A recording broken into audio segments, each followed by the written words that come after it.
Hi friends, today's video is about leaf mulch.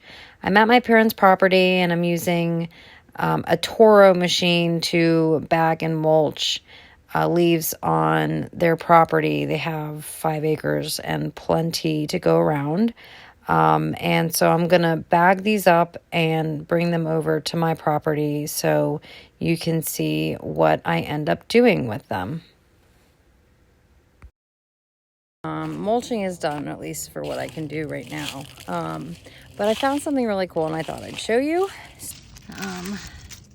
These ones are also damaged, but these look like they're probably near the end of their life. It's pretty cool. So it's December 2nd. Yes, I am wearing a cutoff shirt. It is 63 degrees outside. It's windy, but it's beautiful, and so I am taking advantage like I can.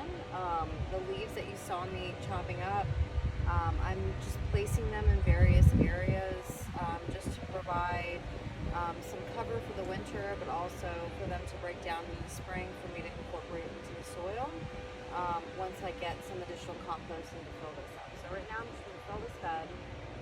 And then I'm probably going to take some over to our pumpkin patch that we started, and then cover up some other things that I've got in the yard. So I'm going to finish doing this.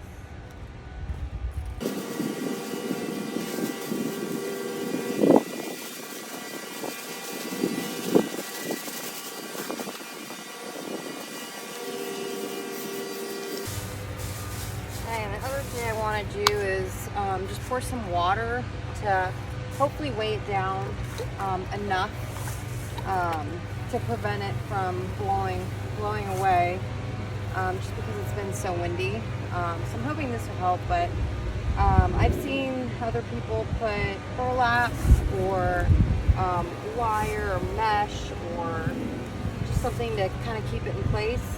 I'm not too concerned about that. I know that once it's supposed to rain in a few days, we'll get some more there where it'll weigh it down. And then if we get snow, it sounds crazy, considering what I'm wearing this season, then that'll kind of help bring it down.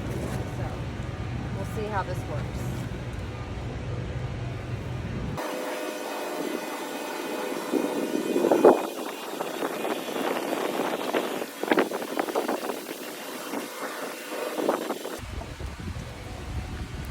That might be enough, depending on how many bags or how far my leaves take me. I might move into my bed over here, which you can't see, it's off camera.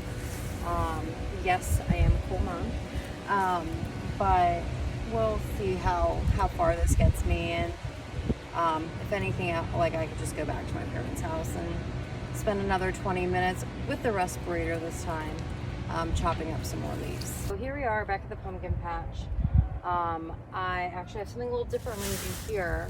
This bag is full of coffee grounds from Starbucks. So yesterday I went and got coffee, and a lot of places actually have a bucket where they'll leave it out. But if you just ask the cashier, a lot of times they'll just pull out their bag. I think they just have one trash can for coffee grounds and things that are compostable. And they're happy to give them to you. The manager at this store told me to just call them anytime I'm able to come by in a time the next day when I will come pick them up, and they'll just start saving them for me. So I'll probably start doing that about once a week. What I'm going to do here is I'm going to throw in a bunch of these coffee grounds and then also the leaves on top, just to kind of add to this. As I will also, I want to develop this area for planting other things as well beyond our pumpkin patch.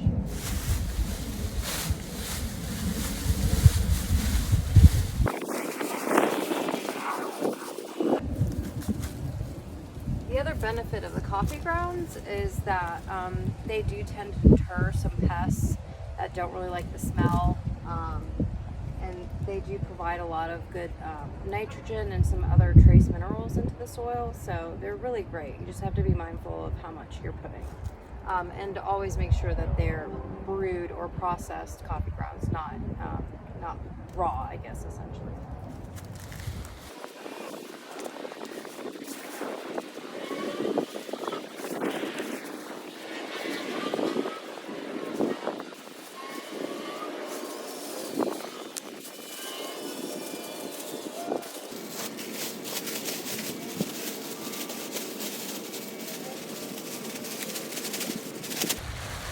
I think adding all of these browns and leaves are really gonna, in addition to the grass clippings that we've already used, is gonna provide a lot of great nutrients in the soil here.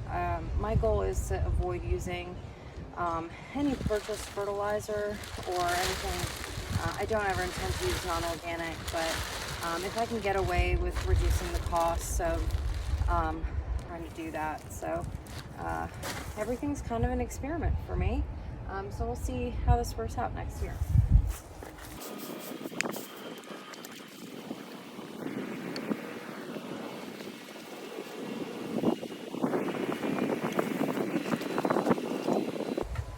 Got another bag. I'm gonna finish working on this, but I'll take you somewhere else when we come back. Okay, so what you see here is my children's old baby gate, and we have no purpose for it because now they're 3 and 5, and I've been trying to figure out what I was going to corral these leaves in, and I found this in the backyard because we were using it to block off a section, and so I'm going to use this for all of the leaves and grass clippings and stuff, and I can have it right next to the garden, easily accessible. So we'll see how this works out.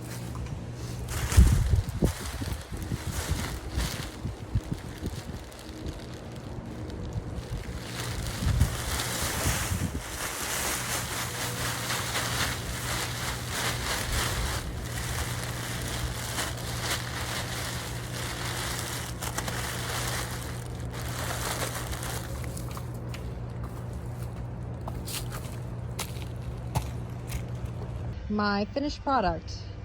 I've got the leaves in the bed. I created a corral for the leaves that I'm gonna start bringing over from my parents' property after I've mulched them up. See, this is gonna work out pretty nicely. And then we've got the pumpkin patch, which is nicely covered up. It's a little high, but it's gonna break down. I guess this is kind of similar to the Ruth Stout method, if anybody's read about it, where you grow in hay, and so instead of hay, I'm just using other mulching material. So we've got the grass clippings and the leaves. The light's pretty beautiful right now, making everything look nice and golden. I also went ahead and mulched. Hear the people collecting leaves next door. It's pretty loud, but you can hear over that. Mulching over this bed, which I hope to grow in a bit more next year, and then also kind of insulate these cabbages. And what else did I have in here? Cauliflower. I also went ahead and mulched this area. This is I plan to grow a bit more in here next year, and so this will be like an herb area with the pear tree, and if I can get some more leaves, I'll try to actually cover up a lot more of this space so I can prepare it for the spring. And then last but not least, same here, the other benefit to doing this is that it helps with weed suppression. I have a lot of weeds in this area. It's been just kind of bare after I dug everything out last year. So I'm hoping that, one, it'll help prepare the soil again for the spring and give me a little less work to do with the weeding. So I put the cardboard and try and smother, but without having put any dirt on top of it. I just didn't get the chance to do it. It didn't do much because I didn't cover it. So that's that. And then hopefully I can get some more leaves and do a little bit more coverage in here while the weather's good. I think we're gonna have another 60-degree weekend coming up here. And so I'll be able to get some more leaves out here, and get one step closer to being prepared for spring. Thanks for watching, and I'll see you next time.